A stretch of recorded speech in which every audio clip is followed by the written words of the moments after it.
السلام علیکم ورحمۃ اللہ وبرکاتہ۔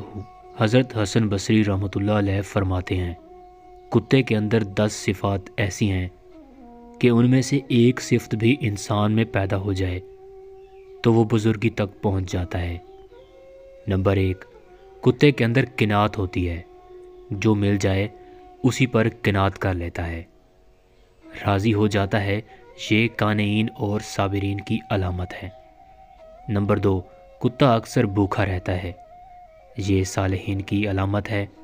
نمبر 3، کوئی دوسرا کتا اس پر زور کی وجہ سے غالب آ جائے تو یہ اپنی جگہ چھوڑ کر دوسری جگہ چلا جاتا ہے، یہ رازقین کی علامت ہے۔ نمبر 4، اس کا مالک اسے مارے بھی تو اسے چھوڑ کر نہیں جاتا، یہ صادقین کی علامت ہے۔ نمبر 5، اگر اس کا مالک کھانا کھا رہا ہو تو یہ باوجود قوت اور طاقت کے اس سے کھانا نہیں چھینتا، دور سے بیٹھ کر ہی دیکھتا رہتا ہے، یہ مسکین کی علامت ہے۔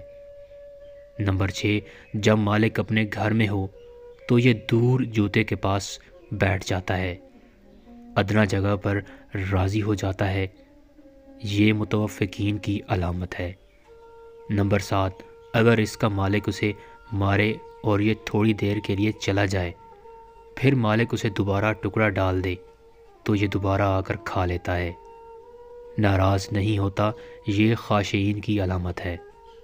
نمبر 8، دنیا میں رہنے کے لیے اس کا اپنا کوئی گھر نہیں ہوتا، یہ متوکلین کی علامت ہے۔ نمبر 9، رات کو یہ بہت کم سوتا ہے، یہ محبین کی علامت ہے۔ نمبر 10، جب مرتا ہے تو اس کی کوئی میراث نہیں ہوتی، یہ زاہدین کی علامت ہے۔ اللہ تعالیٰ نیکی کرنے اور نیکی کی تلقین کی توفیق عطا فرمائے، آمین ثم آمین۔